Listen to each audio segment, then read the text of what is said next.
Maserati go crazy.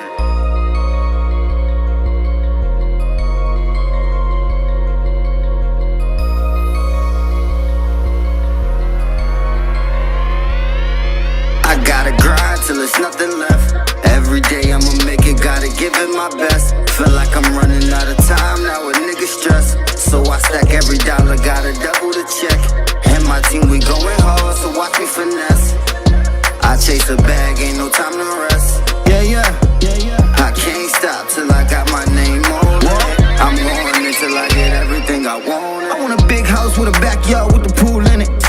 And a fish tank in my big house, so if we got beef, we throwin' food in. I need a big car with some nice rims with the roof lit. So I can do the dash, then swerve, bitch, I went to school with. Another house up on the hill, so my mama be straight. A couple acres of that land, so my siblings could play. And if my daddy acting right, I put food on his plate. So when I finally get that chance, I'ma do what it take. I want 100K on my wrist. I shine bright when the lights low, another 100K on my neck. VVS looking like white snow, maybe courtside with Drake and them. 2 chains in my album, so I chase it back by any means. Hoping one of them will be the outcome, and I will. Grind to the death of me. Family, money, and loyalty be the recipe. I will. Good evening. Welcome to this week's edition of Uphill Battle. Happy Juneteenth to everyone. Struggle is real. For sure. For sure. We've been going for a little bit because life happens, and but one thing that is for sure, this politics don't stop. It's a daily struggle. We can try to get you up to date and tell you our views on certain things that's been going on. What's up, son? What's going on? Hey, not much, as you said. It's been a lot. It's been a while since we, got together to talk about some of these things. So, some important races to cover, and like you said, some thoughts on just different things that's been happening. One of the craziest things, before we get into it, the spectrum of politics has changed so much. I mean, when I was your age, because I've always been just a student of history and a student of politics, and it always, it has drawn me in.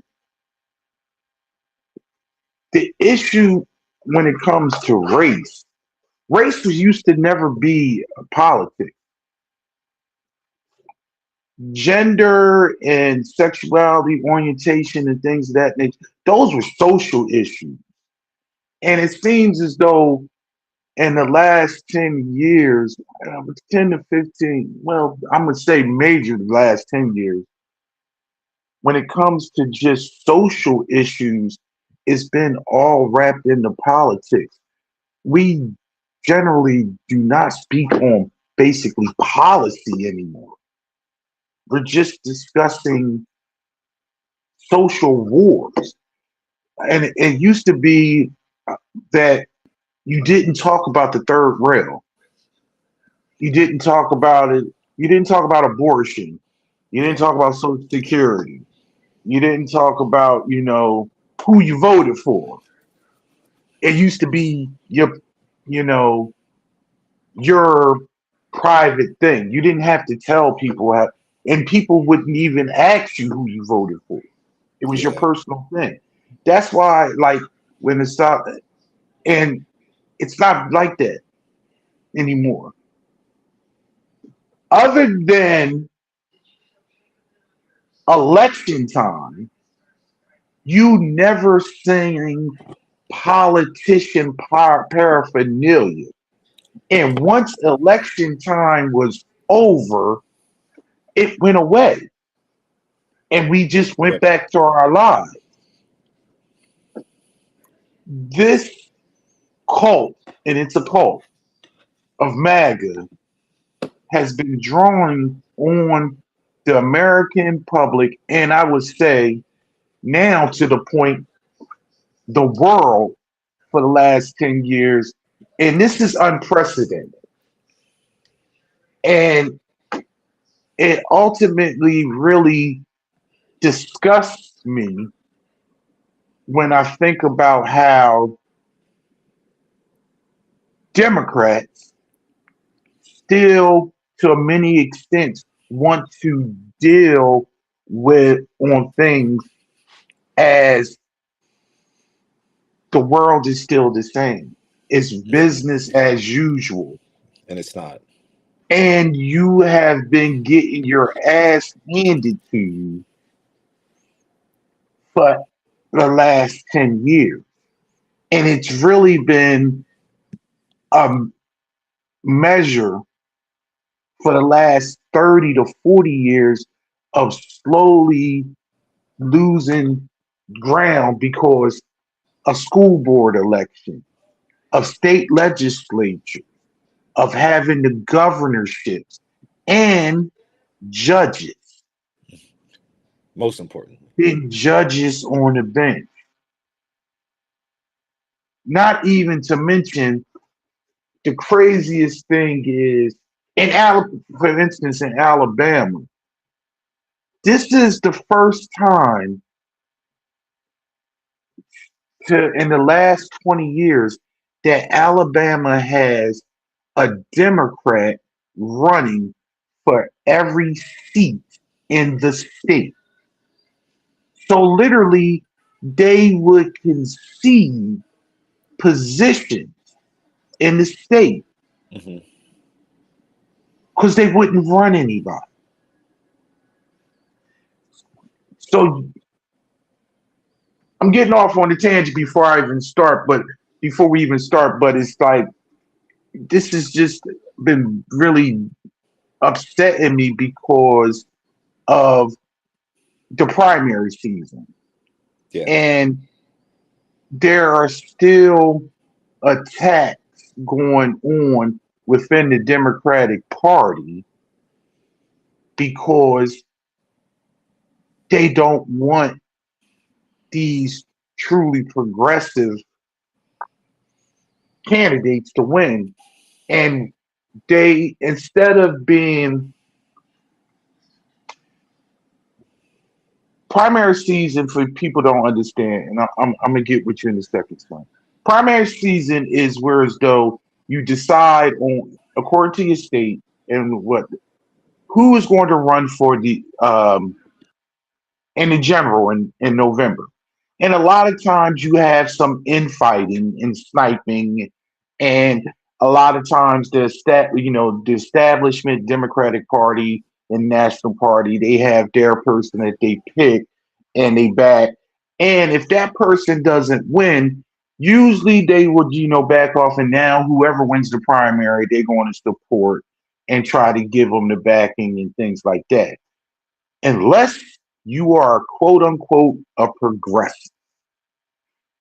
And unless you are quote unquote a person that will not fall into corporate society, the moderatism is dead, and they want to keep it alive.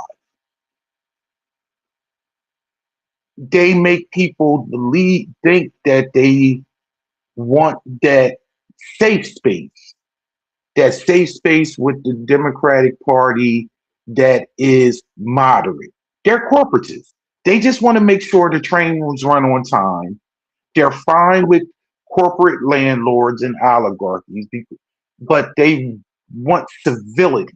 They don't want chaos. And I I say all that on the dawn of the first black president actually opening his center because he was ultimately a very great president in the eyes of norms and a corporate dim. Wasn't a great president for progressive. Yep. And I mean, I have my qualms with him, but he was a normal president. Yeah. And where we are in these dark days, we actually scream for that normalcy again. Separate from the policies that we hated.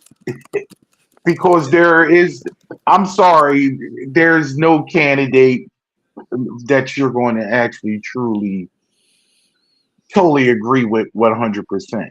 And that's going to open the way to our discussion when it comes to these primaries. If that's what you wanted to attack Yeah, first. yeah, no, that is it's a perfect segue.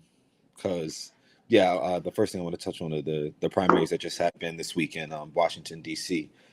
So yeah, so this election was the first time that D.C. was implementing ranked choice voting, and we touched on ranked choice voting, a little while back. But basically, there's a list of candidates that are running, and you just rank them in order of one through however many candidates are running. And then if nobody gets over the 50% threshold in the first round of voting, then it goes to the second round of voting, which starts tabulating, okay, then how many people got second place votes and third place votes and stuff like that. So this is the first election that DC implemented this ranked choice voting, and it was for the mayor election. And the current mayor, Muriel Bowser, she decided not to seek re-election after serving 3 terms. And in DC, the mayors aren't term limited, so she could have ran again, but she decided not to. So the two main contenders in the race were DC Council member Janice Lewis George, and then Kenyon McDuffie. Lewis George is a Democratic Socialist, and then McDuffie is the more moderate candidate. And the